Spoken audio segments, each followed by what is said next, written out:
Hello guys, welcome to YouTube channel. मैं जयंत बैश्य। हमारा এই ক্ষুদ্রডিঙি গাঁৱৰ দুদুল আহমেদৰ গেলামাল দোকানৰ কিছু তথ্য আমি আজি জানি ল'ম। আহি আছোঁ আৰু এইখনেই হ'ল দুদুল আহমেদৰ দোকান। আৰু এই চাওক, এই দুদুল আহমেদ। আহক বাৰু।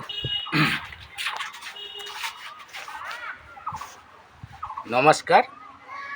জয়ন্ত বৈশ্যৰ ইউটিউব চেনেলৰ জৰিয়তে সমবাসী ৰাইজক ৰঙালী বিহুৰ শুভেচ্ছা জনাইছোঁ।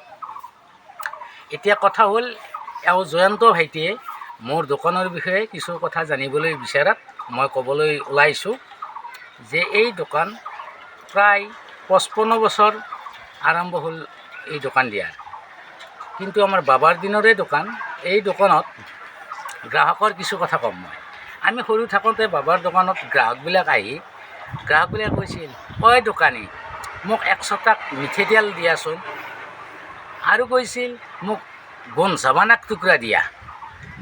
আৰু কৈছিল, এটা মোক গোন তেল দিয়া। এইবিলাকৰ বিষয়ে আজিকালি ল'ৰা ছোৱালীয়ে কোনোৱে নাজানে। কিন্তু আচলতে এইবিলাকৰ বিষয়ে মই অলপ কওঁ। আমি বুজি পাইছোঁ এতিয়া যে গোন চাবান মানে হ'ল আজিকালি লাক্স, ৰিল, হামাম, ভেবেল আদিকে গোন চাবান বুলি কৈছিল। আৰু গোন তেল কৈছিল নিহাৰ জাতীয় কিছুমান যে আজিকালি বটলত তেল আছে সেইবিলাকক গোন তেল বুলি কৈছিল। 100 টাক মিঠে তেল মানে আজিকালি ল'ৰা ছোৱালীয়ে নাজানে। সেইটো হ'ল মিঠে তেল। 100 টাক মানে হ'ল 50 গ্ৰাম।